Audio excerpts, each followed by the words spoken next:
Bonjour et bienvenue dans ce nouvel épisode de Message à caractère informatique, 15e épisode, épisode numéro 14. Et aujourd'hui, je suis accompagné de gens merveilleux tels que Arnaud Lefebvre. Bonjour Arnaud Lefebvre, qui êtes-vous? Bonjour, eh bien du coup Arnaud, je travaille à Clever Cloud et je m'occupe par exemple de la console, de différentes intégrations d'add-on et un peu d'infra. Voilà, Et un peu de peer-to-peer, on en parlera tout à l'heure. bien sûr. Je suis aussi accompagné de Pierre-Antoine Grégoire. Bonjour Pierre-Antoine Grégoire, qui êtes-vous? Bonjour, je suis Pierre-Antoine Grégoire et je suis happening permanent chez Clever Cloud. Merci, et je suis aussi accompagné d'Alexandre Berthaud. Bonjour Alexandre Berthaud, qui êtes-vous? Bonjour à tous, donc Alexandre, je suis dev chez Clever, je touche un peu à tout, et même aujourd'hui on va parler peut-être de front si on a le temps, comme quoi. Yes, on va prendre le temps. Mais Hubert n'est pas là. Eh oui. Yet, on en profite pour se faire des bisous à tous les gens en catastrophe naturelle en ce moment, c'est-à-dire la Californie, tout le Maghreb. Je sais pas si vous avez vu, il y a des pluies torrentielles. Enfin, c'est un petit peu l'enfer en ce moment. Anyway, on va commencer avec des gens qui se portent très bien, puisqu'on va parler de Snyk. Snyk, si vous ne connaissez pas, c'est une boîte qui est spécialisée dans la sécurité. Je pense que c'est hashtag DevSecOps pour ceux qui suivent. Ils ont des outils de sécu pour les développeurs. Ils font de la sécu pendant le processus de développement, pas après. C'est pas des pentests, c'est pas des trucs qui arrivent à la fin de la bataille. C'est vraiment, on accompagne le développeur et la culture de dev à faire dans la sécurité. C'est de l'observabilité, quoi. Ouais. Enfin, disons que l'observabilité. C'est quelqu'un qui m'a dit ça récemment. C'est ça. Je vois pas de qui tu parles. C'est probablement pas moi d'ailleurs. Et moi, ce qui m'a impressionné là-dessus, c'est pour ça que j'ai mis le lien. Donc, ils ont annoncé avoir levé 200 millions cette semaine, en sachant que si vous connaissiez, vous avez suivi, ils avaient déjà levé 100 millions en septembre. Donc, les mecs ont fait 300 millions dans la même année. C'est pas mal. Ils dépensent bien. Ouais. Ils ont annoncé recruter 100 personnes. Donc voilà, s'il y a des gens qui cherchent du taf en ce moment en remote, je crois, c'est remote friendly.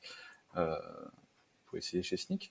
Ils font pas mal de trucs aussi en tout ce qui est sécu, conteneur, Kubernetes. Enfin, ils arrivent à faire des checks de sécu sur des fichiers YAML, ce qui est toujours bien.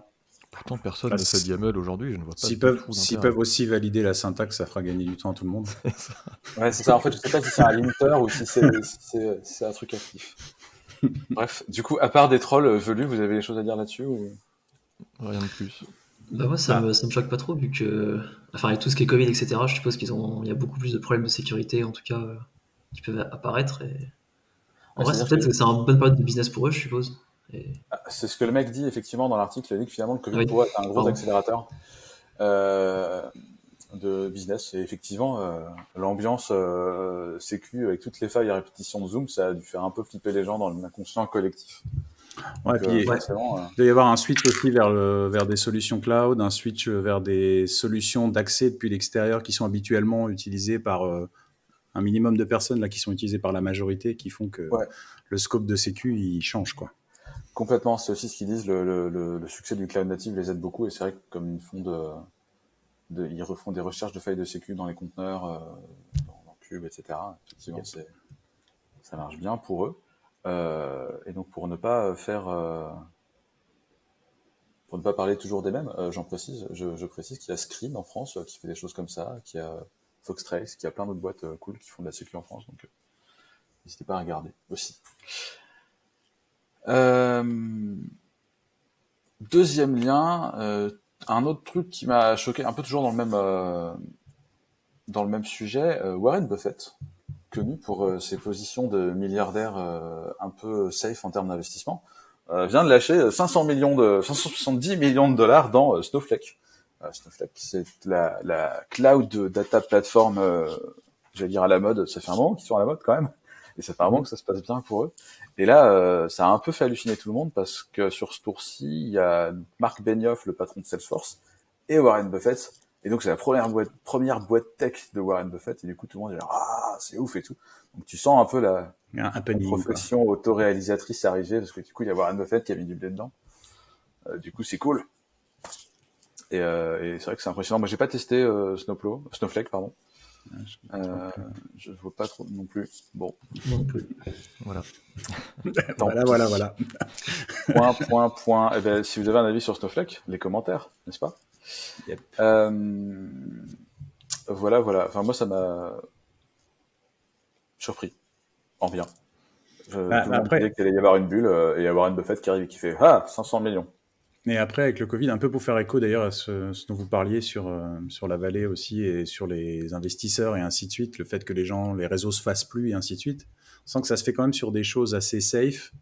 Et ça se demandait même sur ce qui s'est passé sur Sneak si c'était pas déjà quand même.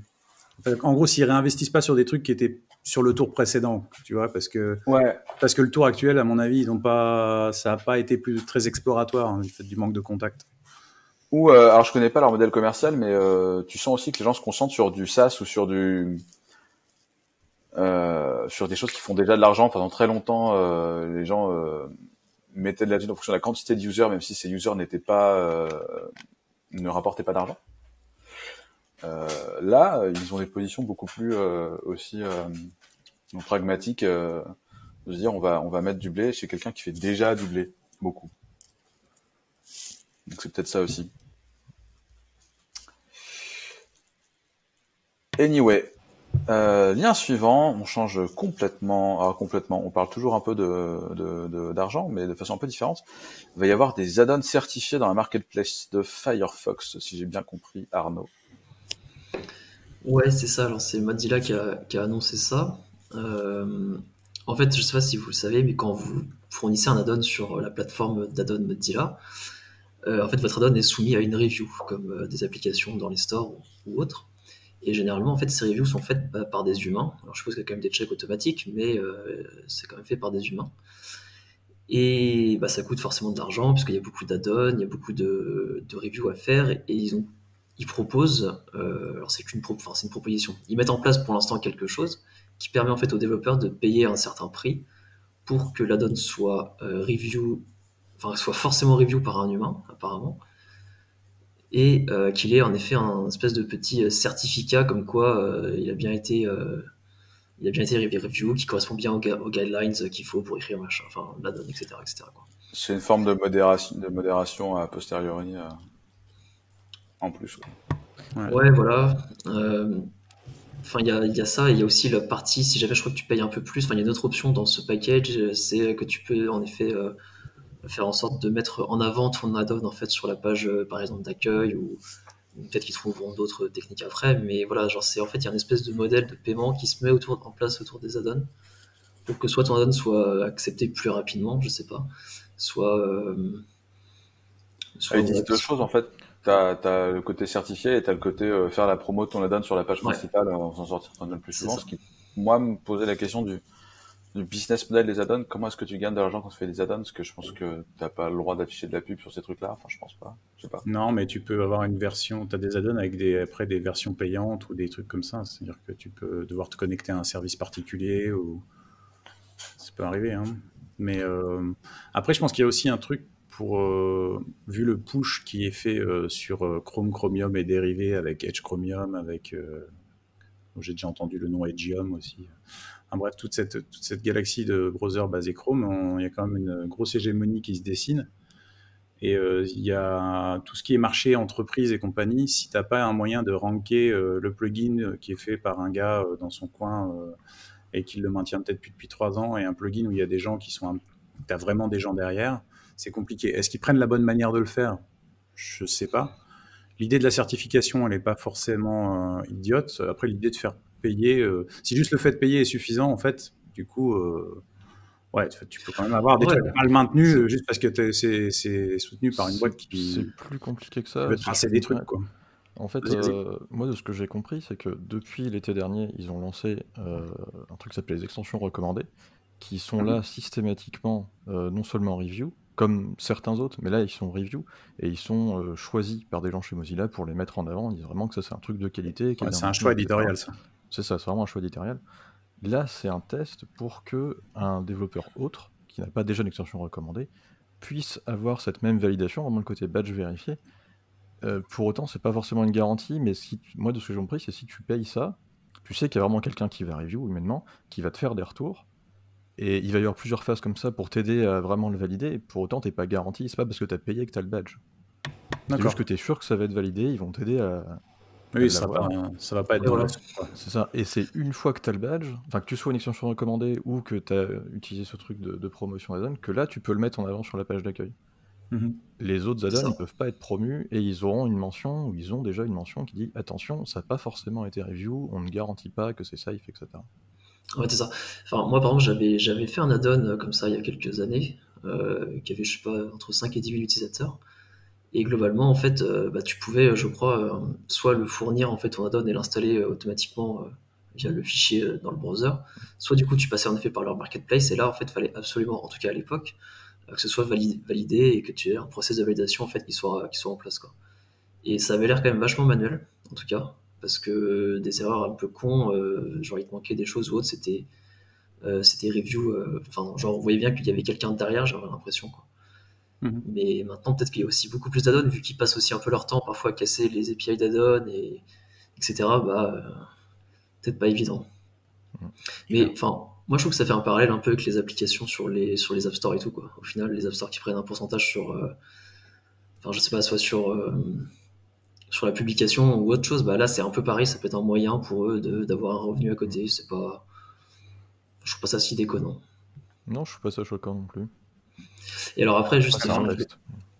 je l'ai pas dit, mais globalement, pour l'instant, c'est ça, c'est un test et le test se déroulera de fin septembre jusqu'à fin novembre et après, ils verront si c'est voué à continuer sous cette forme-là ou pas, etc., quoi. C'est vraiment un test. Après, il faut voir s'il y a que des add-ons d'éditeurs qui remontent et Ouais, du aussi. coup, la personne qui le fait de manière isolée n'est pas complètement perdue dans les limbes, quoi.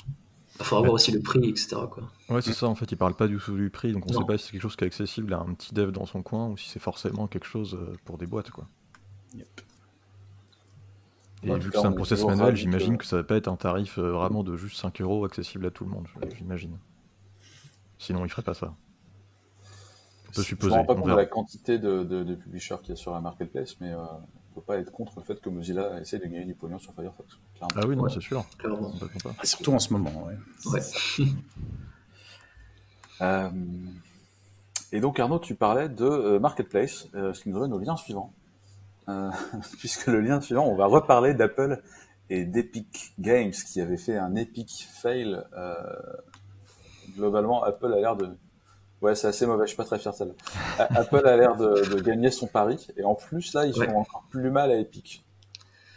Ouais, c'est ça. Alors, j'ai pas tout suivi depuis le tout début. Enfin, j'avais suivi au début parce que c'était marrant, etc. Mais après, ça a pris d'autres ampleurs en mode, genre, il y avait des poursuites judiciaires de la part de Epic versus Apple, je crois, et la justice a donné raison à Apple, etc. Enfin, bref, un peu compliqué. Et en effet, bon là, c'est rapidement, mais suite à cette histoire, en effet, pour ceux qui savent pas rapidement, euh, Epic Games en fait a ajouté un moyen de détourner, enfin pas de détourner, mais de faire payer les utilisateurs pour un service, donc pour de la monnaie in-game sans passer par le service de paiement Apple. Et ça, c'est contre les guidelines Apple. Et du coup, Apple a supprimé l'application de l'App Store, voilà, enfin supprimé l'application Fortnite en tout cas de l'App Store. Et ça fait un peu plus d'un mois maintenant, ou un mois à peu près.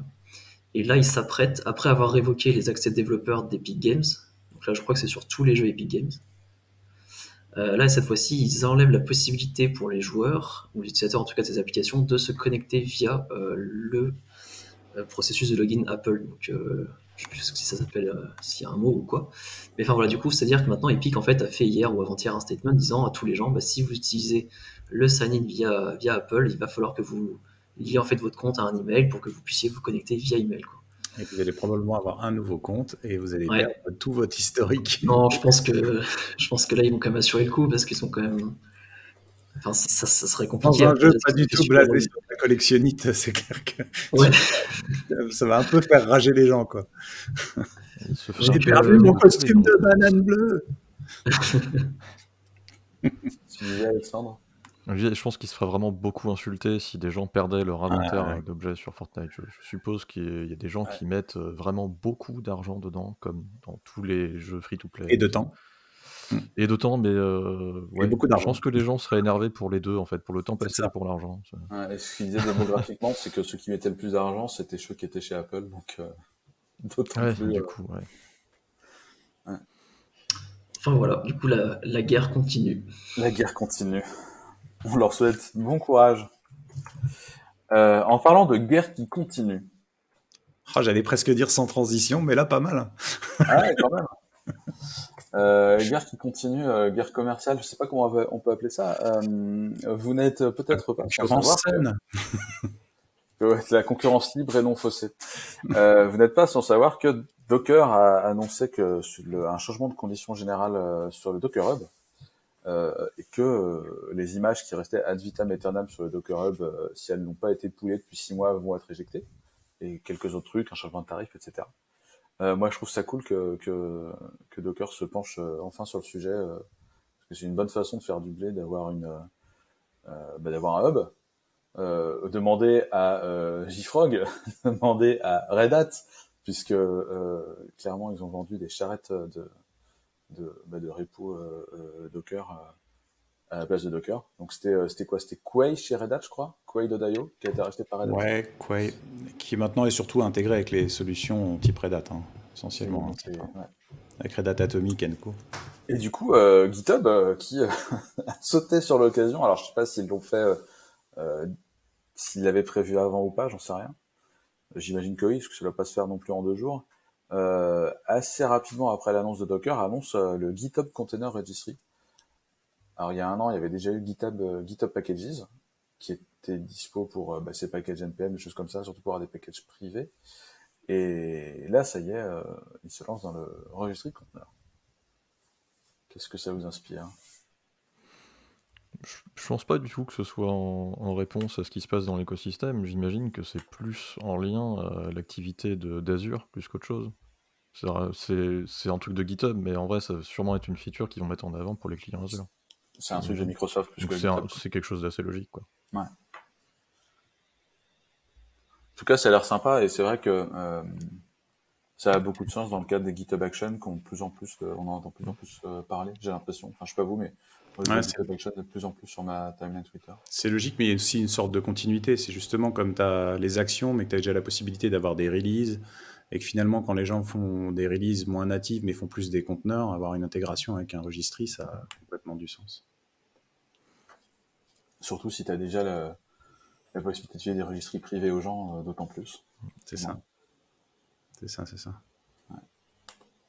On rappelle qu'il est possible de choisir son registry Docker quand on déploie les Docker sur Clever Cloud. Voilà. Shameless plug. Merci Arnaud Lefebvre. Non, c'était peut-être pas toi. Donc on peut répliquer des conteneurs d'un registry à un autre aussi, avec des technologies de réplication. Exactement. Et donc, avec transition... Grossière celle-ci. Hein. Exactement. On commence par une news rigolote, Arnaud, dans le merveilleux monde du peer-to-peer qui avait vu le jour il y a très longtemps avec Napster, puis Casa et Emule. Et donc... Exactement. Globalement, ouais. Apparemment, Emule, je ne sais pas si vous vous en souvenez ou si vous l'avez connu même, ou l'utilisez. Emule a apparemment sorti une mise à jour il y a quelques jours. Je me rappelle plus trop de quand est-ce que c'était exactement, mais enfin voilà. Après 10 ans sans mise à jour en fait. Genre la dernière version remontait à 2009 ou 2010 par là. 2010, ouais. Et du coup, une nouvelle version est sortie. Alors avec quelques nouveautés forcément. Apparemment, je crois le support de HTTPS pour se connecter à d'autres peers a priori ou des choses du style. Bon, rien de très très incroyable. Hein. Par exemple, il n'y a toujours pas de support IPv6 ou autre. Mais le projet est toujours vivant en fait, et c'est ça moi surtout qui m'a le plus impressionné. Parce que Emule, je m'en servais pas vraiment en direct, mais c'était quelque chose qui était assez connu, quoi. Et enfin voilà, moi j'ai trouvé ça fun. Je sais pas vous, mais. Ah, si, je pensais que c'était mort et enterré depuis pareil, ouais. très très longtemps. Même déjà 2010, je trouve ça étonnant en fait. Ouais, à l'époque, ce qui était devenu hype, c'était justement plus Casa que Emule, en tout cas, on va dire, dans les environnements que je côtoyais, sur mon collège, etc. Les newsgroups aussi. Et depuis, de toute façon, le peer-to-peer, Casa, Emule, etc., Sheraza et autres, c'est plus quelque chose de vraiment majoritaire, quoi. Je pensais vraiment que cette communauté-là était... Est-ce que c'est le torrent qui a tout cassé? C'est le BitTorrent, ouais, clairement. C'est torrent d'un côté et les liens directs de l'autre, sur Megaupload et RapidShare à l'époque. Et puis le streaming aussi pour beaucoup. Je sais que dans mon cercle d'amis, les gens moins versés dans l'informatique, on va dire, le streaming c'était la solution super simple, quoi. Bah, à partir du moment, Avec à une partir trame. du moment, à partir du moment où il y a Non, eu pas des dès l'époque, offres je veux dire, mais c'est légales, comme ça que ça a migré, quoi. Il y a eu le côté Ouais, bien sûr, d'abord ouais. émule, après plus lien direct, et puis ensuite streaming, et c'est ça qui, Ouais. pour moi, a vraiment mis fin. Parce qu'aujourd'hui, les gens qui ont fait du streaming à l'époque comme ça, je pense pas qu'ils se soient forcément remis au torrent derrière. La plupart, pas Ah, puis je forcément. pense que les gens qui ont utilisé Emule à l'époque, ils avaient 70 téras de films et d'audio à écouter, et ils ont toujours pas fini d'écouter le premier, donc Et à chaque fois qu'ils veulent regarder un truc, en fait, c'est pas ce qu'ils pensaient, parce que Ouais, voilà, ouais. C'était surtout ça le problème en fait. il y a tellement de problèmes de ce truc-là. Moi, c'est le seul souvenir que j'en ai de ce truc. Hein. Ouais. non, mais il y a quand même la démocratisation, même si c'est toujours pas un peu pénible parce qu'il y a 50 milliards de services, si ça se split encore plus, des services de streaming légaux, au-delà de l'illégal. C'est-à-dire que Ouais, bien sûr. même s'il n'y a pas eu ce que tout le monde aurait peut-être espéré fut un temps, d'avoir quelque chose, une sorte de package complet de contenu, bah, il y a eu des offres privées légales qui finalement ont amené une offre qui fait que tu n'as pas forcément besoin pour voir tel ou tel film d'aller télécharger, sauf si c'est pas du mainstream, entre guillemets, quoi. En tout cas, pour tout un chacun, on va dire. Oui. C'était l'époque où t'avais Adobe qui disait ah le méchant peer-to-peer et tout, ça va tous nous tuer. Et finalement, quand il y a eu les offres légales, Ouais, elles ça ont a bien arrêté. fonctionné, quoi. Donc, Ah, il fallait juste une fortement offre légale, agréable à utiliser et pas trop chère. C'en Ouais, en est, fait, c'en est au point où, en démarrant un DVD là, avec mes enfants, ils m'ont demandé mais pourquoi ils nous disent qu'on est des pirates? Ah, mais ça, c'est terrible. En même temps, cette Un vidéo. truc qu'on a acheté. Ouais, en gros, tu te Ouais. faisais insulter quand tu achetais quelque chose, et puis quand tu Il y a eu quand tu toute une téléchargeais, il n'y avait série rien. de Blu-ray où ils ont pris le contre-pied de ça. T'avais plus ce message, genre c'est interdit de copier ce disque, etc. C'était marqué Comme merci. toi, t'avais juste un gros thank you avec le disque qui tombe et tout, et un mec qui dit ouais, c'est cool. Ça faisait plaisir, mais ça n'a pas été systématique finalement. C'est dommage. C'est revenu depuis sur certains. C'est vrai, c'est vrai. Ah, c'est rigolo. Enfin, revoir les screenshots, ça pique les yeux quand même. Ouais, ça ne rajeunit pas surtout. Non, genre... C'était un autre monde. Certes. comme quoi la licence globale, c'était une bonne idée. Certes. Moi, là, c'est le terme que je cherchais, la licence globale. Ouais. Ça aurait été bien, ouais. C'eût été bien, mais il fallait se battre contre Pascal Nègre à l'époque et ses amis, le patron d'Universal. Qui se sont amenés Netflix sur la figure. Exactement, qui se sont fait déboîter. Et t'as envie de dire, c'est bien fait pour eux. Bon, je sais pas. C'est pour rejoindre ce que disait Alex tout à l'heure, c'est que quand l'offre pas légale est plus facile à utiliser que l'offre légale, au final, l'utilisateur, il va vers ce qui est le plus simple à utiliser. Et c'était tellement simple à une époque d'utiliser ça. Ouais, aussi parce qu'elle était pas légale et entre deux, c'est-à-dire qu'elle était pas légale, mais avant qu'il y ait Adobe, qui était même pas un vrai renforcement, c'était pas légal, mais bon, voilà. C'est comme les grandes feuilles pour le tabac, quoi. Je comptais pas fumer des forcément, grandes cigarettes, quoi. C'est ça. Je comptais pas forcément la mule comme facile à utiliser, mais je pensais plus à Popcorn Time à l'époque, qui avait un peu démocratisé le streaming torrent et qui s'est fait. C'était un peu après quand même. C'était un peu après, je pense. Ouais, c'était quand même vachement après. Ouais. C'est relativement récent, ouais. Très relativement. 5 ans, 5-6 ans. Ouais, il y a 4 ans, je crois que ça a fermé. Ouais. Après, il y a d'autres services aussi qu'on joue à côté, hein, donc voilà. Ouais. Yep. Bref, peer-to-peer toujours, avec LibBitTorrent V2. Donc, comme il y avait encore une équipe de dev actif sur la mule apparemment, il y a aussi une équipe de dev actif sur BitTorrent. C'est ça. En fait, voilà, donc le BitTorrent donc, est un protocole de partage pair à pair. Et en fait, il a reçu en effet une nouvelle version, puisque jusqu'à présent on était sur la version 1, et la version 2 en fait sort. Qu'est-ce qui justifie en fait cette nouvelle version? Majoritairement le fait que dans un BitTorrent en fait vous avez, imaginons, dans un torrent plutôt, vous avez un fichier en fait qui est splitté en plusieurs parties en fait, et chaque partie est hachée. Enfin, en fait, on connaît son hash quand on la télécharge, et comme ça on peut vérifier si on a bien téléchargé en fait la bonne partie de fichier, ce qui évite de donner n'importe quoi. Et en fait, ces hashes étaient faits en SHA-1, et vous n'êtes pas sans savoir que depuis quelques années maintenant, les collisions SHA-1 sont possibles, c'est-à-dire à partir d'un même input de données, vous pouvez, à partir d'un input différent de données, vous retrouvez le même SHA-1 en fait. Enfin, vous pouvez retrouver le même SHA-1.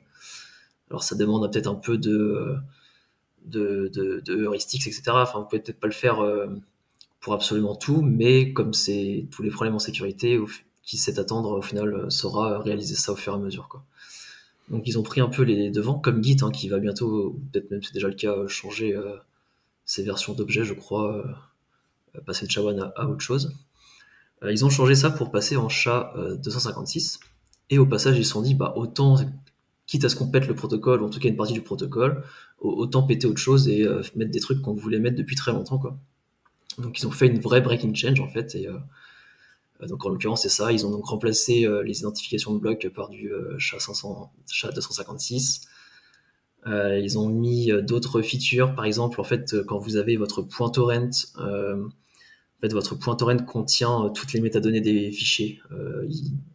Par exemple, le chemin du fichier, ses attributs, ce qui est exécutable, etc.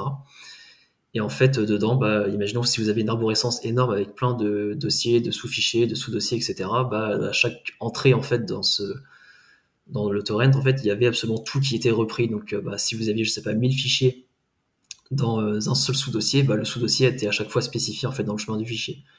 Donc maintenant, c'est fait avec un arbre. Donc, comme sur un file system, en fait, vous avez d'abord la définition du dossier, puis après, le dossier contient un tel fichier, etc., etc., quoi. Donc ça gagne un peu de taille, on va dire, dans les torrents, bon, même si c'est pas toujours très gros, mais pour les très gros torrents, ça peut aider. Le protocole Magnet Link a lui aussi été mis à jour pour supporter la V2. Donc les Magnet Link, c'est globalement, vous avez en fait une espèce d'URL qui contient en fait toutes les métadonnées pour commencer à parler aux autres nœuds dans la DHT, donc dans l'essaim, on va dire, de pair, on va dire ça comme ça. Et surtout, le truc en fait qui est vraiment cool, c'est que les features sont à peu près backward compatibles, c'est-à-dire qu'un torrent peut avoir les doubles informations, c'est-à-dire supporter la V1 et la V2. Et après, en fait, c'est la lib de torrent qui annonce en fait ce qu'elle reconnaît. Si elle voit du V1, elle annonce du V1, et si elle voit du V2 à côté, elle annoncera aussi le V2. Et comme ça, tout le monde sera content, quoi. On peut avoir une transition à peu près smooth. C'est cool. Donc voilà. Globalement, pour les utilisateurs, ça changera peut-être pas grand-chose, mis à part mettre à jour vos clients torrent et là où vous téléchargez vos torrents ou si vous les fabriquez vous-même, ça peut être soit automatique, soit... Enfin, ça sera probablement pas visible en fait. Ouais, peut-être un peu moins de paires si c'est que du V2, quoi. Voilà. Ok. Un avis, messieurs, où on part sans transition du tout, cette fois, sur une nouvelle release de... Si, c'est aussi une nouvelle release, quoi. Enfin, c'est plusieurs releases. C'est un nouveau protocole. C'est pas un nouveau protocole. Un peu d'infos sur les 2 dernières releases de JDK qui ont des features communes. Moi, je vais parler de la 15, mais en fait, ça se regroupe un peu avec celle de la 14. Parce qu'en fait, il y a pas mal de features qui étaient en preview dans la 14 et qui passent en feature dans la 15, ou même dans les précédentes. Donc JDK 15, on s'approche progressivement dans un an, donc il reste 2 releases avant la prochaine LTS. Sachant que la dernière LTS, c'était la 11. Toutes les autres releases, entre-temps, globalement, elles ne sont pas supportées par la plupart des éditeurs, ou alors elles sont supportées jusqu'à la release suivante. C'est-à-dire que la 15 va être probablement supportée jusqu'à la 16, et ainsi de suite. Après, il y a pas mal d'éditeurs qui supportent la 11 et qui supporteront la 17. Donc les features de la 17 commence à y avoir un bon paquet qui sont dans la 15, donc ça commence à devenir intéressant de regarder. Et là, ils ont droppé... donc, il y a pas mal de choses qui ont été dépréciées et qui ont été supprimées dans cette version, du coup, parce que ça marche toujours en cycle dépréciation, puis suppression plus tard. Et donc là, il y a une qui n'est pas anodine historiquement, c'est le support de Solaris et de Spark, qui, du coup, est droppé. Là, il n'y en a plus dans la version 15. Donc, jusque-là, c'était en attente. Mais là, maintenant, donc si d'aventure, vous faites partie des gens qui font encore du Solaris, soit passez à autre chose, ou faites du Solaris Intel, quoi. J'ai bien dit si. Et autre chose, si vous avez des choses qui sont basées sur Nashorn, Nashorn, à partir de la 15, c'est plus disponible du tout. Donc pour privilégier GraalVM et d'autres implémentations de JavaScript basées ou non sur la JVM, évidemment. Donc Nashorn, c'était un moteur JavaScript qui avait été introduit, si je ne m'abuse, au moment de Java 8, quelque chose comme ça. Qui était externe, qui pouvait être appelé depuis l'extérieur, qui était pas mal au début. C'est un successeur de Rhino, c'est ça ? Oui, c'est un successeur de Rhino, mais une complète réécriture. C'était même pas basé du tout sur Rhino, lui faisait partie des scripting language de la JVM. Là, c'était vraiment une implémentation basée sur la JVM complète de JavaScript. et qui aurait pu être une bonne idée, mais je pense qu'ils n'avaient pas staffé le nombre de personnes pour suivre les changements des specs JavaScript, quoi. Donc c'est ce qu'ils disent d'ailleurs, ils n'ont pas la base d'utilisateurs et ils n'ont pas la base de mainteneurs pour suivre ce qui est l'évolution d'ECMA. Donc ils lâchent l'affaire. Il n'y a pas eu de repreneur, donc le truc là, il va mourir de sa belle mort, à moins qu'un repreneur se manifeste en découvrant. Il y a peut-être un key user qui s'était pas rendu compte que ça allait être supprimé, mais ça serait bizarre quand même. Tu ne crois pas qu'ils vont migrer sur JavaScript exécuté sur GraalVM et réattribuer si, probablement. Je pense que ça a déjà été fait. Je pense que les gens qui sont sur GraalVM sont des gens qui bossaient là-dessus, probablement, en partie, pour tout ou partie. Et voilà pour ça. Donc c'est des choses importantes à noter. En dépréciation, pour les choses à venir, il y a donc l'activation RMI. On ne va pas rentrer trop dans le détail, mais si vous êtes intéressé par RMI, il y a des chances que ça commence à...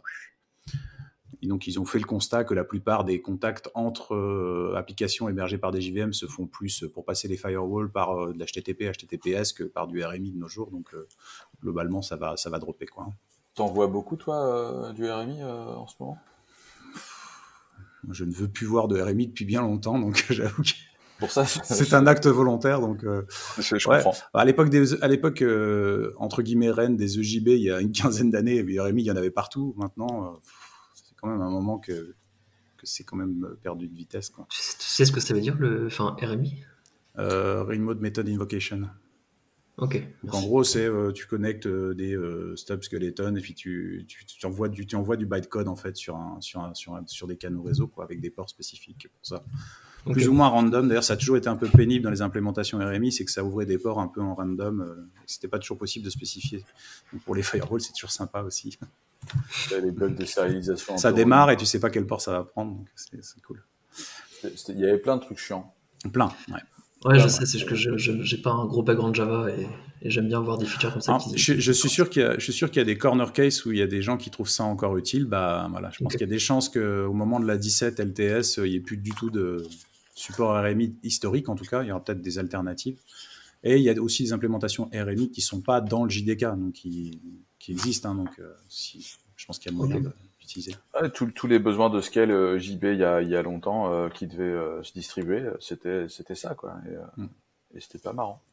Sinon, pour info, il y a le bias locking qui va être déprécié et désactivé avec une option pour le réactiver pour ceux qui en ont besoin. J'avoue qu'honnêtement, je le dis pour info parce que c'est dans la liste, mais je ne sais pas exactement quel est l'impact et je n'ai pas consciemment, volontairement utilisé le bias locking, donc je ne sais pas. En tout cas, ça affecte les performances. Je laisse les gens que ça intéresse aller voir les détails. Dans les features qui sont vraiment donc du coup rendues permanentes dans cette version, il y a le support de HeadDSA, donc il y a un mécanisme de chiffrement, je ne vais pas dire encryption cette fois, comme ça je ne me ferai pas disputer, supplémentaire. Pareil, on ne va pas rentrer dans les détails d'HeadDSA dans ce podcast, je pense, mais ceux que ça intéresse, n'hésitez pas à les voir. Il y a un truc sympa qui est les helpful null pointer exceptions, donc pour tous ceux qui sont arrachés un peu les cheveux quand sur des null pointer exceptions sur une ligne, et que dans cette ceux qui ont fait une fois du Java dans leur vie. C'est probablement ça, ouais. Bon, après, ça dépend comment tu structures ton code. Mais globalement, tu savais sur une ligne si en gros tu avais quelque chose, point quelque chose, que c'était toujours là. Mais si tu fais quelque chose, point quelque chose, point quelque chose, c'est-à-dire que tu fais des invocations successives sur une même ligne, bah, tu n'avais pas moyen de savoir lequel mettait le truc. Et là, en fait, il te met le détail en te disant c'est telle partie du segment qui est nulle. Donc, il te donne l'information dans le... Et là, maintenant, c'est activé par défaut dans les releases précédentes jusqu'à la 14. Je crois que ça a été introduit en 13 ou 14. Il fallait mettre un flag pour l'activer. Maintenant, c'est par défaut. C'est cool. C'est tellement facile de dépendre des lignes d'autres gens et de te taper des NPA dans les lignes d'autres gens que t'es... Ah non, mais ça, voilà. Alors après, il y a des moyens de l'éviter, mais quand tu appelles des trucs tiers, t'as pas toujours le moyen de l'éviter. Mais sinon, quand tu codes, t'as moyen avec des annotations et des choses comme ça maintenant de verrouiller ton truc pour éviter d'avoir ce problème, ou de coder d'une manière qui l'évite, c'est-à-dire en faisant quelque chose d'un peu plus fonctionnel. Où là, tu vas mettre tes erreurs dans tes streams et ce sera encore pire à débugger. Ça me rappelle JavaScript. Moi, ça me rappelle JavaScript avec les undefined is not a function, etc. Genre, c'est une fois qu'on a eu cette feature de enfin, on sait vraiment qu'est-ce qui est undefined, on était vraiment très contents, quoi. C'est ça, c'est du même ordre. C'est exactement du même ordre. Ouais, c'est super cool, ouais. Ensuite, il y a deux nouveaux garbage collectors, enfin pas nouveaux, il y a deux garbage collectors qui arrivent en feature définitive, parce que Shenandoah, en fait, c'est un garbage collector qui était dans des JVM de Red Hat, je crois, pendant très longtemps, et qui a été versé à OpenJDK à partir du 2009, je crois, enfin, depuis que ça a changé de cycle de vie. Et maintenant, il est vraiment il est opérationnel. Il était déclaré expérimental depuis Java 12. Voilà. Et il y a ZGC qui est aussi activé dans cette release-là. Je pense pas qu'on aura le temps d'entrer dans les détails de ces garbage collectors. Et en plus, je suis pas spécialement expert sur leur qualité, les ayant assez peu utilisés pour ma part. Mais en tout cas, ils ont des scénarios d'usage dédiés intéressants. Et maintenant, le fait qu'ils soient vraiment dispo et que ce soit plus de l'expérimental, bah, ça veut dire qu'ils sont partis pour être là en LTS 17, quoi. ZGC, je crois qu'on a fait des tests. Alors je sais pas si c'était nous ou c'était les camarades de VH sur du Zookeeper, du Hadoop et des choses comme ça. Et apparemment, c'était vraiment très très cool et très prometteur. Il me semble que c'était OVH parce que ça me parle et j'essaie de retrouver si c'était bien eux ou pas, mais ouais. Si c'est pour Zookeeper, en plus, intuitivement, ça sonne bien ZGC pour Zookeeper. Il me semble aussi avoir vu un talk de quelqu'un de chez Criteo qui a fait des tests comme ça de GC sur leur Hadoop pour la partie plus MapReduce. Et ZGC était pas mal, mais je crois qu'ils utilisent du coup un autre GC maintenant. Enfin, c'est une autre JVM même qui a un système de garbage collector qui reprend ces principes-là, mais c'est pas un truc qui est dans l'OpenJDK, si je ne m'abuse. Mais le test était déjà intéressant avec ZGC. Et c'était dans tous les cas, pour les tests, les améliorations de performance ou tests de charge, il y a maintenant 2 nouvelles options pour du low latency ou du low post time qui sont intéressantes et qui sont built-in. Donc c'est vraiment pas une mauvaise nouvelle, et de savoir qu'elles sont vraiment rendues permanentes, ça veut dire qu'en effet elles seront dans la prochaine LTS, qui est une de celles vers lesquelles la plupart des gens vont aller probablement, donc qui sera la 17. Et ensuite, on a un truc un peu anodin, c'est les text blocks qui existent dans plein de langages de script et autres langages depuis longtemps. Donc on met 3 cotes, on ferme avec 3 cotes, et on peut faire des blocs de texte multilignes. Donc c'est pas si anodin, franchement, c'est cool pour quand tu fais des requêtes SQL un peu vénères. C'est une bonne nouvelle. C'est cool pour plein de choses, pour des gens qui ont du contenu textuel à mettre ou des choses comme ça et qui n'ont peut-être pas forcément de bundle externe. Enfin, il y a plein de scénarios, même pour des démos, tout simplement. Tous les gens qui font des démos sont contents d'avoir ça. Ouais. Tu colles un bout de JSON dans la chaîne multiligne et puis voilà. Mais voilà. Et il y a des réimplémentations de datagram socket, des choses comme ça. Bon. Après, dans les previews, donc c'est ce qui viendra probablement d'ici la 17. Il y a des fonctionnalités plus orientées sur les records, le pattern matching, les interfaces et classes scellées. Et des classes cachées qui sont en fait des manières de créer des classes qui sont accessibles uniquement pour une implémentation. Donc, par exemple, pour les langages de scripting, ils peuvent avoir des classes qu'ils utilisent pour leur implémentation, mais qui ne seront pas visibles à l'utilisateur final, si on veut. Donc, ça permet d'optimiser la longueur de la stack. Là, je dis peut-être un peu une bêtise sur l'histoire de la longueur pour de la la stack. partie SILD, après, je connais pas trop l'implémentation dans Java, mais je suppose que SILD, ça veut surtout dire que tu peux pas étendre cette classe depuis l'extérieur de ton package actuel. C'est-à-dire quelqu'un qui utilise ta lib. Alors là, apparemment, ajouter ils sont même allés au-delà du concept de package, parce qu'en fait, il y avait déjà dans la visibilité la possibilité de mettre quelque chose private ou protected, pour que en protected, tu pouvais y accéder que dans ton package, en gros. Là, c'est pas une question d'accès, c'est le côté que tu peux pas étendre, et du coup, tu es sûr que tous les enfants qui existent au moment où tu les as déclarés, bah, c'est les seuls. Voilà. En fait, là, ce qu'il y a, c'est que maintenant, tu as un mot-clé, tu scelles ta classe et tu as un mot-clé permits où tu listes explicitement ceux qui l'étendent. Okay. Donc, si tu veux, toi, utiliser le mécanisme d'héritage, tu peux, mais d'autres personnes ne pourront pas hériter de ta classe. Ouais. En tout cas, sans casser les règles de la JVM, quoi.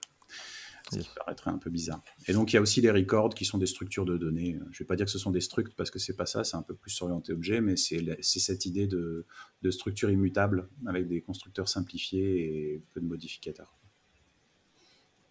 Et voilà. Il y a ensuite une API pour accéder à ce qu'ils appellent la foreign memory, ce qui est en fait la mémoire native hors de la heap. Donc, ce que certaines librairies de cache, il me semble que Terracotta & Co, je crois, faisait ça.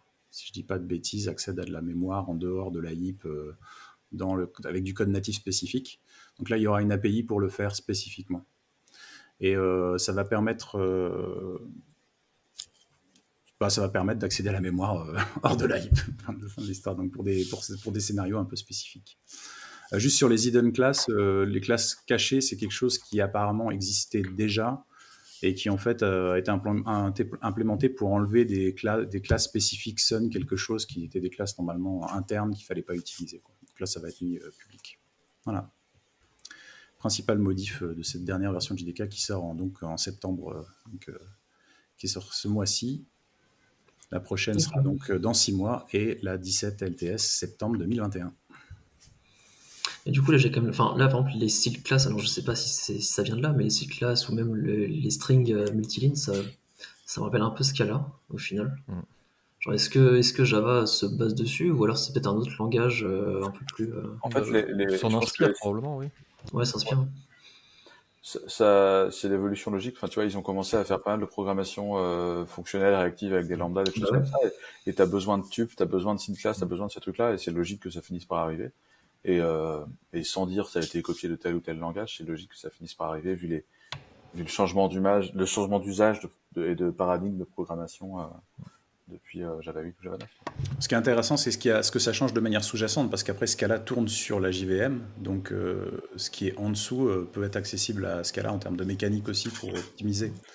Et du coup, le fait de faire du pattern matching maintenant, c'est le SILD, il vient avec, c'est-à-dire que le fait de ne pas avoir à scanner la totalité pour essayer de trouver tout ce qui peut matcher, parce que tu sais qu'il n'y a que ces 4 classes qui peuvent matcher, ça va aussi optimiser les performances. Alors après, le pattern matching dans les exemples, j'ai l'impression que je suis... Enfin... Ouais, c'est le pattern matching vraiment lié à l'instance of au final. Ouais, là, dans les bouts de code qui est dans les notes, si c'est à ça que tu te réfères, il n'y a pas d'exemple de pattern matching. Là.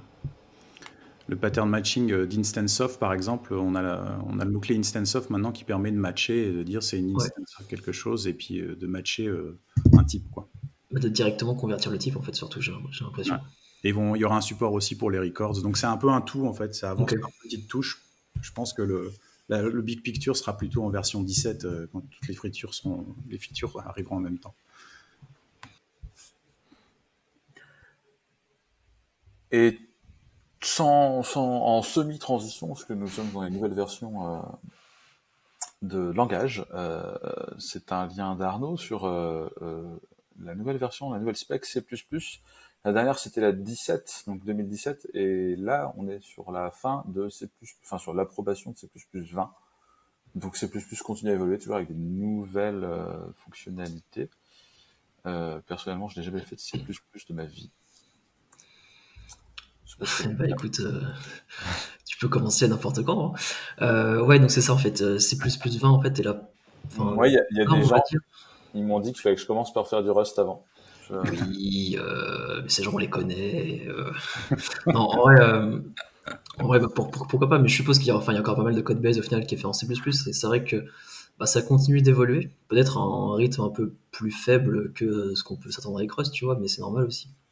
Il y a plus de considérations à prendre peut-être. Il n'y a pas le même historique, ouais. C'est ça. Donc en effet, donc là c'est la nouvelle spécification C++ 20 qui en fait a été approuvée là, c'est-à-dire elle a été votée il y a quelques jours et a été approuvée à l'unanimité par le consensus de ces développeurs. Mais ce qu'il faut noter en fait, c'est que les features de cette release sont fixées déjà depuis un peu plus d'un an maintenant. Donc en fait, on savait déjà depuis un an qu'est-ce qui allait arriver. Mais du coup là, je voulais remettre un petit descriptif rapidement des features les plus intéressantes qui arrivent, parce que soit elles sont déjà implémentées en fait dans les différents compilateurs, soit elles vont bientôt l'être. Mais en fait, vous pouvez déjà les utiliser derrière des flags sur certains, soit sur GCC ou sur MSVC, etc. quoi. Du coup, dans les nouvelles features, il y avait déjà en fait une feature d'expression constante en fait qui était possible en C++, c'est-à-dire vous pouviez faire une fonction qui retourne une valeur constante, et en fait cette fonction avait de grandes chances, suivant le niveau d'optimisation du compiler, d'être automatiquement en fait inférée dans le build, en fait, c'est-à-dire elle est on va dire exécutée au build, et en fait juste son résultat est stocké dans le binaire, ce qui évite de faire des appels pour rien lors du runtime. Et cette fois-ci, en fait, vous avez un meilleur support de ces fonctions-là. Alors, j'ai pas l'impression qu'on puisse faire encore... Enfin, peut-être que c'est déjà possible, j'ai pas vraiment regardé, mais je sais pas si on pouvait faire des conditions dedans. Je suppose que oui. Mais là, maintenant, on peut faire du try-catch, ou alors on peut retourner, je sais plus... Enfin, voilà, globalement, il y a des nouvelles petites fonctionnalités qui arrivent dans cette approche, qui peuvent toujours être utiles sur de l'optime, quoi. Et alors après, il y a une introduction des concepts. Alors, le concept est un vrai nom, c'est une fonctionnalité. C'est le concept de concept, quoi. C'est ça. Et dans l'article, ils disent The Concept of Concepts. Ah bah non. Et alors globalement, de ce que j'en ai compris, ça permet en fait d'un peu mieux typer, ou en tout cas de s'assurer qu'un type paramétrique que vous donnez à une fonction ou à un template ou à une classe ou autre, que ce type paramétrique en fait est bien le bon type que vous attendez. C'est-à-dire, par exemple, si vous avez une fonction qui prend n'importe quel type, imaginons, mais en fait, vous voulez l'additionner, et ben en fait, vous êtes sûr après que le type que vous donnez, vous pouvez mettre une condition en fait comme quoi ce type-là doit être de type, je sais pas, genre integer ou de type ma classe peut-être, ou un truc du style, quoi. Par exemple, en Rust, c'est exactement ce qui se passe avec les types parameters. Voilà, c'est ça. C'est-à-dire, vous dites, j'ai ce type-là, et ce type-là doit implémenter tel trait, etc., pour pouvoir l'utiliser. C'est globalement un peu ce qu'il y a dans ces typing, quoi. Comment ? C'est du duck typing, non ? Ou je dis une bêtise ? Alors ça, je sais pas trop ce que c'est. Ah, le duck typing, c'est si ça fait coin-coin et que ça a un bec et que ça a des palmes, c'est un canard, quoi. Oui. C'est-à-dire que tu types en gros, tu types pas quelque chose en disant c'est un canard, tu pars de ses caractéristiques. C'est-à-dire que tu dis j'attends quelque chose qui run parce qu'il a une méthode run, en gros. C'est ça. Là, c'est un peu... Alors, je sais pas si ça va jusque-là, mais les exemples de ce que j'en ai vu, c'est... en effet, on peut dire si tu as tel attribut ou tel type, genre si tu es genre un integer ou un truc qui dépend de l'integer, tu peux faire des choses, etc., quoi. Enfin, c'est histoire de pouvoir un peu typer plus fortement, en fait, et que le compilateur t'engueule mieux, et surtout qu'il t'indique beaucoup plus facilement qu'est-ce que tu aurais dû passer. Parce qu'avant, ça aurait très bien pu ne pas passer, mais tu aurais eu des messages d'erreur pas toujours super intuitifs. Un peu cryptique, quoi. C'est ça. Par exemple, en Rust, ils te disent ce type-là n'implémente pas telle méthode ou n'implémente pas tel type, etc., quoi. Donc là, ça te permettra de savoir un peu plus. Une fois qu'on a parlé de ça, il y a aussi l'ajout d'un nouveau standard dans le namespace STD qui s'appellera std:2.2.format, qui permettra en fait de formater différentes strings, etc. C'est apparemment l'ajout de la libfmt, de ce que j'ai compris. Mais en fait, c'est l'équivalent par exemple de la partie formatage de Python, ou même en fait de ce qu'on retrouve déjà en Rust. C'est-à-dire, vous pouvez, au lieu d'avoir faire du printf vous-même avec vos %s, etc., vous pourrez directement mettre, je sais pas, imaginons ma variable accolade, enfin mon texte accolade, espace nommés, quoi. Des placeholders nommés, en fait. Ouais, c'est probablement ça du coup. Que tu appelles. Et du coup, voilà, ça vous permet en fait de manipuler des strings un peu plus facilement, de faire des opérations dessus un peu plus facilement là aussi, plutôt que de les faire avec parfois la magie un peu de printf, ou même de les faire avant. Mais là, en fait, vous pourrez directement les filer à la lib de formatage, quoi. Ce qui est parfois plus pratique, parce que même parfois, c'est vrai qu'en C++, il y a les histoires de C in, C out avec les streams, etc. Et c'est pas toujours très très évident, quoi. Voilà. Il y a aussi les modules qui permettent d'importer et exporter des classes, c'est-à-dire au lieu de définir votre classe dans un fichier de header, imaginons, et après dans un autre fichier de importer en fait cet header, là vous pourrez directement mettre, je sais pas, export ma classe, et dans le fichier où vous voulez importer, vous mettez le mot-clé import de telle classe, quoi. Un peu comme ce qu'on retrouve déjà, je sais pas, par exemple en JavaScript avec les fonctions import-export. Alors ça a l'air assez marrant. Apparemment, les gens sont pas super contents de comment c'est implémenté encore ou entièrement. Donc à voir comment ça va évoluer. Peut-être que ce sera un peu amélioré dans les prochaines specs ou autres. Enfin, ça fait un peu débat ici et là, mais en tout cas, ce sera implémenté comme ça. Donc c'est vraiment pas mal, moi je trouve. Parce que c'est vrai que les points H, alors je sais pas s'ils vont totalement disparaître, j'en doute, etc. Mais c'est parfois un peu chiant quand tu l'inclus plusieurs fois dans un... Enfin, c'est pas H en C++ en plus, c'est autre chose, c'est HPP, je sais plus, bref, ou c'est une convention. Mais du coup, c'est pas toujours évident de t'y retrouver, quoi. Alors du coup, moi qui suis pas non plus codeur C++, j'ai sans doute dire une connerie, mais du coup, c'est quel type de linkage après ça reste, c'est indépendant du fait que ce soit linké en statique ou dynamique, ça c'est. Alors ça, je sais pas par contre. Ouais, ok. Je suppose que. C'est pas un piège. Ça, j'avoue, j'ai pas vu, j'ai pas fait attention. Mais c'est vrai que ça pose des questions. Justement, peut-être si jamais tu fais du dynamique, peut-être que tu continueras de passer par les points H, etc. Et juste en fait, à l'intérieur de ton projet, Parce que quand j'entends module, en Ouais. général, il y a toujours la question de savoir si c'est un module que tu peux changer entre guillemets en live quand le programme tourne, ou si c'est juste une manière de modulariser ton code Ah oui. en pré-compilation, quoi. C'est-à-dire, est-ce que c'est une manière d'importer, d'exporter du code de quelqu'un d'autre, ou est-ce que c'est quelque chose que tu peux vraiment changer dynamiquement, modulariser à proprement parler? Mais bon, Non, je pense que c'est vraiment plus en effet la partie compilation et dans ta base de code en fait exporter facilement une classe ou un objet d'accord. et l'importer aussi facilement plutôt que de passer par des fichiers intermédiaires, les points H, etc. Mais ouais, je suppose que sur une API publique, tu dois continuer à faire des points H. Si tu fournis en fait une librairie externe, tu continueras de fournir ces points H, je suppose quoi. À voir comment ça va arriver. Et dernière fonctionnalité que j'ai retenue, les coroutines. Globalement, c'est en fait des fonctions qui peuvent s'interrompre et reprendre leur exécution tout en gardant en fait leur état. Alors, il me semble que c'est comme ça que fonctionnent les go-routines, si je dis pas de bêtises. Et encore, je suis pas tout à fait sûr. Mais en tout cas, c'est une fonctionnalité qui est sympa. J'en ai jamais vraiment utilisé, que ce soit dans ce langage ou dans d'autres. Je sais pas vraiment si c'est vraiment utile, mais j'ai vu pas mal de gens qui, en tout cas, étaient hypés par ça. Alors, je sais pas si vous, ça vous parle. J'arrive pas à savoir si c'est similaire effectivement aux coroutines que tu as en Kotlin, que tu as en Go, t'as le système de Fiber en Java. Enfin, ça a effectivement beaucoup le vent en poupe. On en avait parlé dans les premiers épisodes il y a fort longtemps. Et effectivement, ça intéresse beaucoup de gens parce que ça te permet de moins patater ton CPU quand tu veux changer de contexte, changer de thread. Parce que du coup, tu changes pas de thread. Et du coup, c'est cool. C'est ça.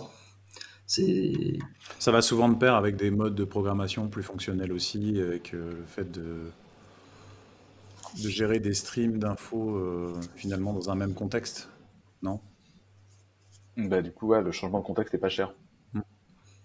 Ouais, parce que c'est ça, enfin, t'as pas un changement de contexte au niveau du CPU, je crois que c'est au niveau du runtime, donc c'est moins, ouais. Donc voilà, vraiment pour les fonctionnalités, alors il y en a forcément d'autres qui peuvent peut-être plus vous intéresser ou qui en tout cas correspondent plus à vos besoins, donc je vous invite forcément à les regarder. Je sais juste que les supports, en effet, comme j'ai dit au tout début, sont déjà plus ou moins présents derrière des flags dans la majorité des compilateurs. Après, ce qu'ils avaient dit, c'est que les compilateurs, enfin les prochaines versions des compilateurs ne supporteront pas toute la spec a priori, parce qu'il y a quand même pas mal de nouvelles features. Et en fait, il faut s'attendre à ce que ce soit supporté, ouais, voilà, comme d'habitude, d'ici 1 an, 2 ans, peut-être même jusqu'à 3 ans maximum, suivant l'importance de ces fonctionnalités, quoi. Mais voilà. On a du C++ en prod chez nous ou... De mémoire, non. En tout cas, de soft projet interne, je crois pas. Ouais, Après, si on en a en prod, c'est pas du maintenu par nous, quoi. C'est ça, on en a en prod. Indirectement. Oui, on en a forcément en prod, de toute façon. Si t'as du Java, t'as du C++. Oui, voilà. C'était pas la question, je pense. Mais nous, une base de code C++ à nous en prod? Non. Ouais, non, ça par contre, non, je ne pense pas, non. Je sais pas, je me méfie, des fois on a des trucs qui traînent encore en Go, en Haskell, donc je demande. Wow. Ouais, mais c'est pas pareil, quoi. C'est ça. C++, je crois pas. Alors c'est vraiment un truc ancien auquel on touche pas et qui tourne tout seul. Mais Et ouais, non, honnêtement, je pense pas. On a oublié, on a pas de code. Non, ça... ok, fine. Et on va passer au dernier lien de la semaine. Et c'est un lien... De la UI. Exactement. Hubert Sablonnière n'est pas là, pensez pour Hubert. C'est ça, du coup je prends la suite. Je savais pas si t'es réussi à faire une transition ou pas, j'aurais été extrêmement surpris que tu y arrives, parce que ça n'a vraiment rien à voir avec ce qu'on vient de C'est dire. mort. Donc ouais, des gens qui font de la UI en C++. Oui, bien sûr. Attends, non mais en vrai, Arnaud, t'as pas fait ça pour Maker, toi? C'était du Rust. On est parti sur du Rust. Alors c'était quand même un challenge de faire une UI en Rust. On aurait pu faire du Qt ou un truc du style, tu vois, qui est en réalité du C++. Mais on est parti sur du Rust. On a commandé les stickers, c'était du Rust. On avait le Rust Evangelism Strike Force, mais je crois qu'on a arrêté. Rust is everywhere. C'était un peu agressif. Bref, donc du coup, pour revenir à la partie UI, alors c'est pas de la UI, genre dessin UI, etc. C'est vraiment sur un truc très spécifique, c'est sur le choix des couleurs. Et je ne suis pas Defront plus que ça, mais c'est justement en fait l'article qui est intéressant, c'est qu'il s'adresse même aux gens qui, comme moi et peut-être comme vous, quand ils doivent choisir des couleurs, en l'occurrence c'est plus pour des graphes, mais disons que tu as plusieurs couleurs côte à côte pour représenter quelque chose. Le choix se fait un peu, bon bah là j'avais du rouge et du vert, j'ai besoin d'une autre, je vais rajouter du bleu, puis après, ouais, peut-être du jaune, on verra, au moins il y a une bonne différence et tout, on repère bien. Donc voilà, là l'idée c'est de dire que ça c'est pas la bonne chose à faire. Donc déjà dire en gros les erreurs qui sont faites, les expliquer et pourquoi c'est pas bien, etc. Et d'expliquer aussi comment faire des bons choix, et finalement montrer que c'est pas si compliqué que ça. Et ça commence entre autres par un outil qui est facilité si vous faites du front. La plupart des gens utilisent le sélecteur pour définir une couleur avec RGB et les 3 composants de 0,255 ou le code EXA, qui est le même système mais pas écrit pareil. Là, ce que propose l'auteur, je ne sais plus qui c'est d'ailleurs, c'est d'utiliser plutôt un système HSB, qui peut aussi s'appeler HSV ou HCL, où globalement l'idée c'est que tu choisis ta teinte, après tu choisis la saturation de la couleur, et après sa luminosité. Donc, vraiment la teinte ça va être justement sur une roue de 0,60 degrés, on va aller du rouge vraiment au max rouge jusqu'à violet, on fait le tour complet. Et donc on choisit sa teinte d'abord. Après la saturation, en gros, c'est est-ce que la couleur est vraiment pétante ou pas. Quand la saturation à 0, c'est complètement gris, et sinon c'est vraiment la couleur à fond. Et la luminosité, c'est entre noir jusqu'au max, gros, qui a été défini. Et du coup, là, ce qu'encourage la personne, c'est de choisir d'abord un groupe de teintes, et pas éparpiller au contraire justement sur la roue de couleur, comme là, ce que je donnais dans l'exemple, dire rouge, vert, bleu, qui sont complètement opposés. C'est de prendre un groupe de teintes potentiellement assez proche, éventuellement une qui est complètement à l'opposé, mais vraiment pas éparpillée partout, parce qu'en fait ça rend pas quelque chose de beau. Et après de jouer avec la saturation et la luminosité pour avoir quelque chose qui soit visuellement agréable. Et l'article va vraiment très très loin dans les erreurs à éviter, donne des bons exemples et tout, des bons conseils. C'est long, Et il explique mais c'est pourquoi, c'est intéressant. ça qui est intéressant. Ouais, voilà C'est aussi. pas juste des choses des règles arbitraires en disant voilà la recette, c'est ils expliquent pourquoi. C'est Enfin, ça. elle Et puis explique, elle s'appelle Lisa Charlotte ouais, Ross. oui, j'avais un doute, ouais. Chez Et du coup, Datawrapper justement, elle en Allemagne. explique le côté, déjà que c'est plus beau visuellement, et aussi ça permet de plus facilement respecter tout ce qui est déficience de perception des couleurs. Ouais. Voilà. C'est Je vraiment, crois c'est qu'il y a, vraiment je très sais très plus, complet comme article. notamment, je crois que c'est aux États-Unis qu'il y a plus de. C'est au-dessus de 50% des gens, je crois, qui sont. Alors, je sais même pas, j'ai pas de traduction française pour le color blindness, enfin, le fait de ne pas percevoir les couleurs Je sais correctement, pas quoi. comment on peut dire, enfin ouais, perception des couleurs, parce qu'en fait Je sais que souvent on dit il me daltonien, semble que mais c'est. Ouais. Mais daltonien, c'est encore autre chose, parce que c'est ça, c'est un truc spécifique. le color blindness, c'est très Ouais. répandu, et pas trop, il me semble, en Europe, et beaucoup, beaucoup aux États-Unis. Et donc, du coup, quand on cible une application pour des clients aux États-Unis, bah, il faut le prendre en compte parce qu'ils peuvent ne pas voir du tout la différence entre deux couleurs. Si on aime bien, par exemple, faire un site très pastel, il y a de fortes chances qu'il y ait une grande partie des gens qui ne voient pas la différence entre certaines nuances de couleurs. Carrément. Pour moi, color blindness, c'était vraiment juste l'ensemble de ce qui peut, enfin des différents types de défauts de perception, C'est peut-être la ça, version ouais. des couleurs qui correspondent pas à la norme, on va dire. D'accord. Pour moi, ça représente l'ensemble, mais je me trompe peut-être. Ah, mais Et oui, après, c'est vrai que nous, en ça aurait du France, on dit sens. daltonisme, mais en vrai, il y a le deutérisme, je sais plus quoi, Ah, et encore, ça, c'est les plus communs, mais il y a vraiment plein de variations le différentes. daltonisme, c'est vraiment un particulier. Ouais, c'est ça. Moi, je sais que j'ai une difficulté de perception du rouge par rapport à une autre couleur, je crois, mais c'est extrêmement léger, mais je sais que j'ai un truc. Des fois, je me rends compte, mais pas toujours. Je suis même pas vraiment au courant des moments où ça peut être un problème ou pas. Et je Ça me pense fait qu'on est penser. beaucoup à avoir des fois des petits trucs comme Ouais. ça et on le sait pas Tu vraiment. me fais penser à un prof de génétique comme ça qui nous expliquait le daltonisme et qui nous disait oui, moi aussi j'ai un peu un problème de perception du rouge, puis tout le monde le regardait, il avait un truc orange pétant sur le dos. Oui, je crois que oui, en effet. Là, c'est bon, je ne suis pas en rouge. Et en le disant, il avait regardé sa veste et il avait rigolé. Donc, je crois que j'ai dû mettre un truc qu'il fallait pas aujourd'hui. Et bien sur ces bonnes paroles, nous allons clôturer ce message à caractère informatique avec la musique de la semaine. Je suis de 1 à 5, Arnaud de 6 à 10, Pag tu es de 11 à 15 et Alex de 16 à 20. Et j'ai fait 17. Alexandre Berthaud. C'est fou, deuxième fois. Nice. Alors du coup, le lien que j'ai mis, c'est une musique de Snarky Puppy Ce que je voulais mettre, c'est Snarky Puppy en général. En l'occurrence, j'ai trouvé un enregistrement d'une des musiques que je préfère, donc ça tombe vachement bien.